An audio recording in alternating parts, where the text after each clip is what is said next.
Steve and Jill here. Hi. Welcome to the Land Academy Show, entertaining land investment talk. I'm Stephen Jack Butella. And I am Jill DeWitt, broadcasting from sunny Southern California. Today, Jill and I talk about you need more time and smarts than you actually need money. And we'll explain that in great detail. It's, I wish somebody would have told me all this stuff week.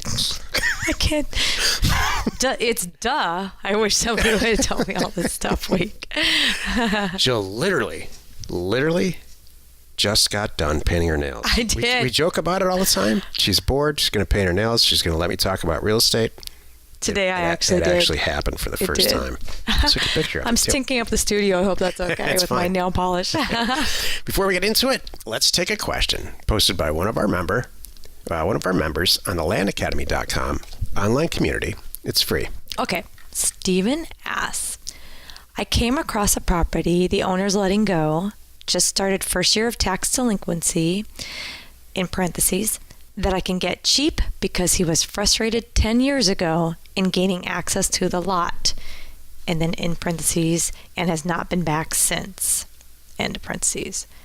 I checked with the county, and when the plat was done, all lots were granted legal access. Ding, ding. So ultimately, the neighbors cannot stop someone from getting to the lot, parentheses, a road is drawn on the plat map, but not totally present at this time from the Google Earth image from what I can tell, end of parentheses. This is very common. Mm-hmm.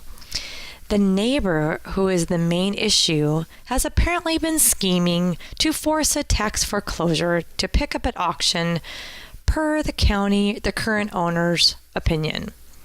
Trying to decide whether to pick up for $500 to $1,000 for 10 acres and be upfront with the limited amount that I know about the situation. Thoughts from the gallery. I like that. What do you think? This is so common. It's hilarious. I mean, my first thought is we already have the buyer. We know who wants it. It's the person who's trying to forcibly take it over. Why the buyer, the next door neighbor, has not gone to the person himself, I don't know, unless it's a Hatfield and McCoy thing. You took the words out of my mouth. And then the Hatfield neighbor, one of them, the McCoy, does not want to sell to the jerk, which I wouldn't either at this point. So, but I also, the guy, obviously, he hasn't been to the property. He doesn't care. He doesn't go there. So it's not like he lives there. And right now he's done with it. He just doesn't want to deal with the situation. So, this is personal preference. That's what I was going to say. Took the words out of my mouth. Because you could go both ways with this. I wouldn't. You wouldn't do it? Well, if it's a smoking piece of property, it must be because there's neighbors all over the place, right? It's not just somewhere very rural. I would actually probably spend $500 to $1,000 and take a chance. But here's what I would not do at all. I would not talk to the owner about this anymore. It's going to cloud your head up. You don't want to take on a social situation. It's like having 10 wives. You don't want that. There's going to be a lot of talking and a lot of stuff that goes on. Do you mean the current owner or the neighbor next door owner? The buyer, Stephen, here. You just don't want to talk to you don't want to talk to the seller any longer either about this topic. Great. It's got legal access. That probably is enough for me. And frankly, I wouldn't get this far. I appreciate that he shared that. That's not, it's not something I would ask too. I mean, in the end, this is what I would do. I'm not saying you should do this, but this is what I would do. Great, you got yourself a Hatfield McCoy situation. I'm really, really sorry about that. We specialize in this stuff. However, it's going to cost a lot more to turn this property and make it sellable for us. I will offer you $500, kind sir. Somebody will be at your door next Thursday with a $500 cashier's check. By the way, don't worry about the taxes. We'll take care of that stuff. We do it all the time. Thank you so much for giving me this background information. It's great. Have a beautiful life. Click. Jeez, you're so funny. Yep. And then I would post the property on the internet everywhere in our regular system for probably $8,000 to $10,000. Roll it into your inventory. And I would say in the body of the listing, roll it into your inventory. Well said. Bottom of the listing, property has, seller says, quote unquote, property has legal access. And it's on the plat map. And platted legal access, potential neighbor issues, question mark. My loss is your gain. Perfect. There you go. Check out below. That's it. And you know what? For $500, who cares? That's what I'm saying. Let it sit there for 6 months. That's what I'm Someone saying. will pick it up. Right. So that begs the bigger question. The real question in this, and what we need to pull out of all this, is that we have all been conditioned throughout our whole lives. I don't care if you're 22 years old or 65 years old, to really dig deep into a piece of real estate and get your claws in there and your hands on the dirt and find out what's going on. Really meddle into the whole situation, because darn it, if I can get more information and find out more stuff, I can improve this property and make more money on this one deal. Right. It's like saying, I need to know what zone, this is what it's zone. I know I only picked residential, but I want to double check what is RU whatever 61. Maybe we can put them, getting all into it. And if the minute you go down that path, like you're sharing, Stephen, thank you. That's a waste of your time. I bought a property on accident in Malibu. This is before I met Jill, with an ocean view for like $4,000. And it was in this exact situation, and I did the exact same thing that we're all talking about, and I just described.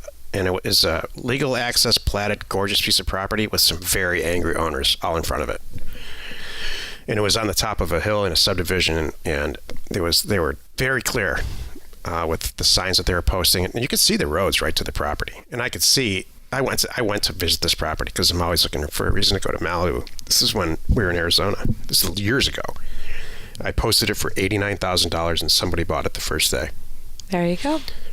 I called the guy later in life. Mm-hmm. This is after I met Jill. I don't even know if I've ever told you this story. And I said, you know what? I made a mistake.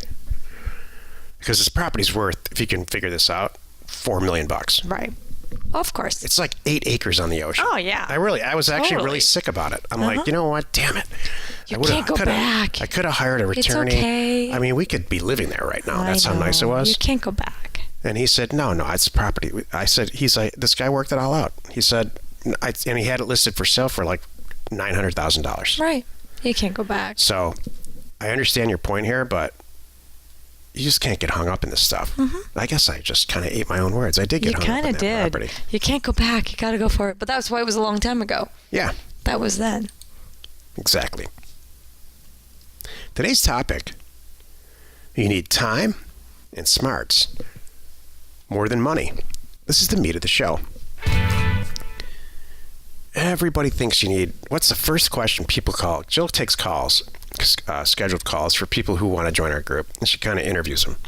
What's the first thing they ask? How much money does it take How much money does it take to get involved in this? Mm-hmm. Again, how much do I need for property? We've been conditioned. Right. It takes tons and tons of money. Right. I can't be an investor. I don't have $100,000. Right. I can't afford to just buy all this stuff. So let me tell you the truth about how this works. There's a certain percentage of people that join our group or any real estate, they start any type of real estate venture, and they have a knack. They have a real talent for locating properties that are undervalued. And it's not 90%, it's a certain percentage. Do you think that if you locate an undervalued assisted living facility 6 states west of you for half of what it's worth, that you can find the money and the person and the time and that you can find somebody that's interested in buying that property that day? Yeah. You're never going to have problems selling undervalued property. If you can develop this one talent, let's say you're terrible at doing deeds. You don't understand real estate itself. You're not interested in getting on an airplane and looking at things, but you're good at sending letters out and talking to people and getting them to sell their property or helping them realize whatever goal that they have is with that property. And you're buying, all the time you're buying property or you're isolating it for half of what it's worth.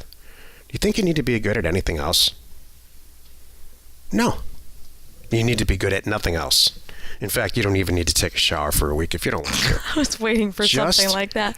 Just get, so I hear people are obsessed with investment capital.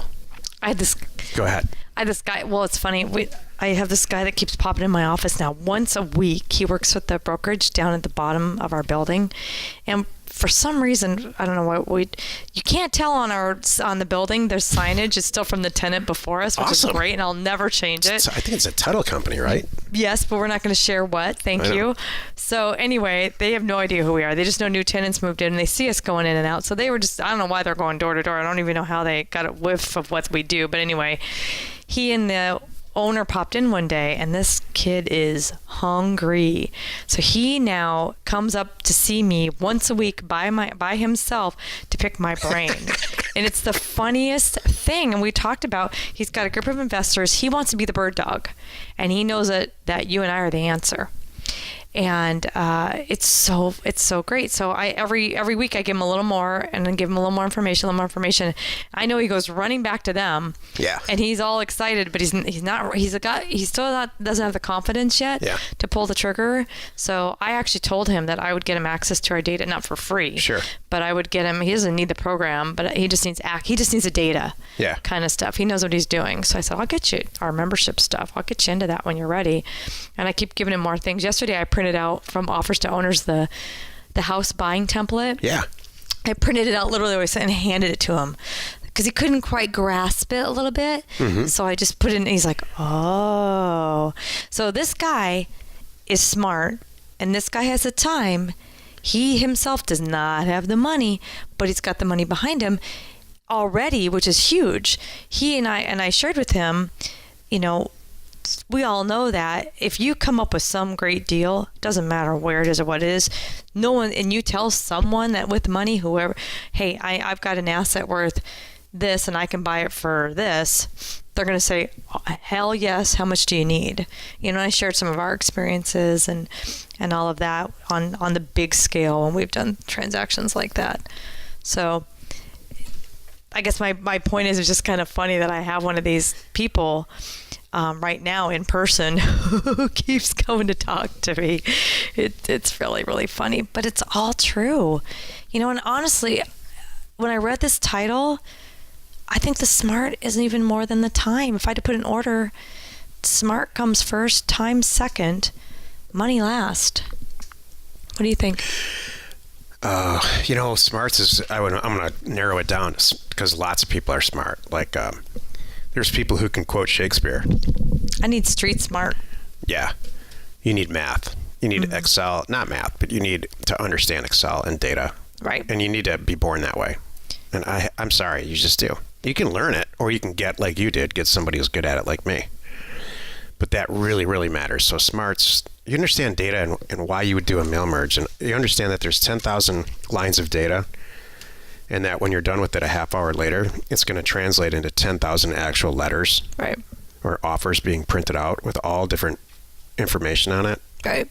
And picture a person opening it at their coffee table with their spouse saying, we should really consider this. Exactly. You have to be able to see it like that. I didn't realize it. That's a huge stretch for some people.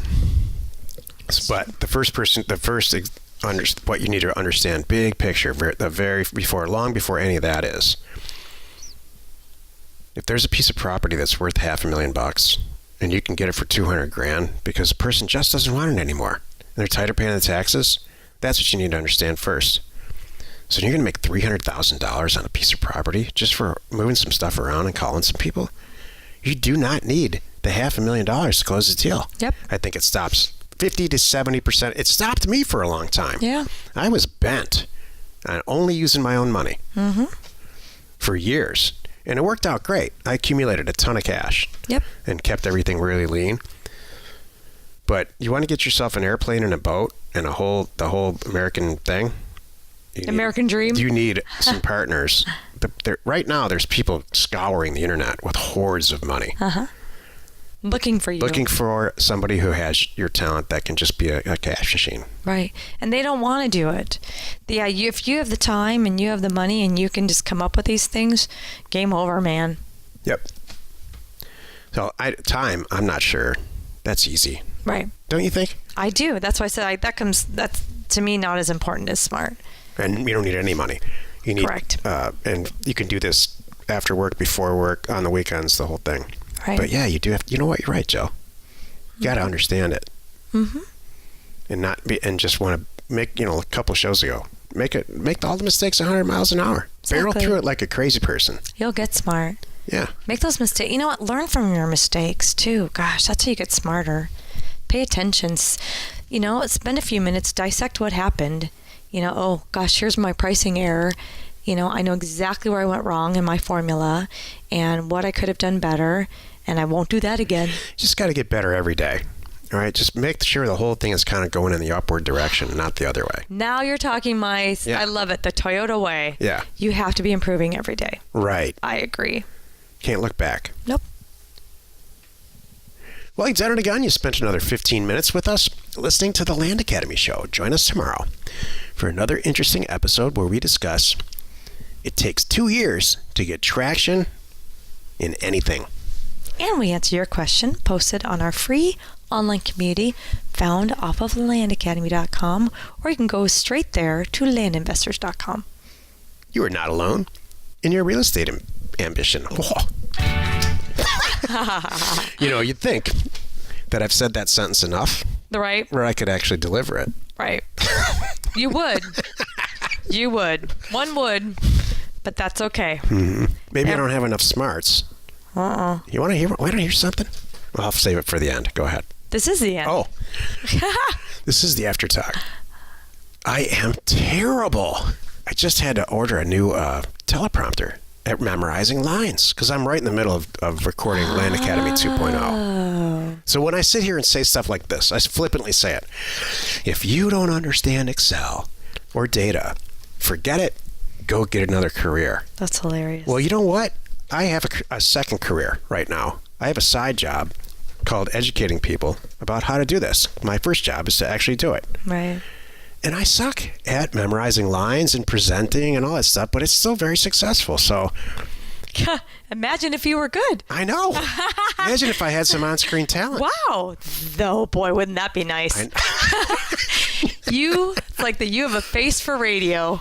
So I'd never let it stop. I'd never let it stop me. I'm not, you know what? So what? I can't memorize lines. Great. I'm going to go buy a teleprompter and figure it out that way. I'm proud of you. That's great. Share the fun by subscribing on iTunes or wherever you're listening. And while you're at it, please rate us there. We are Steve and Jill. Information And inspiration to buy undervalued property.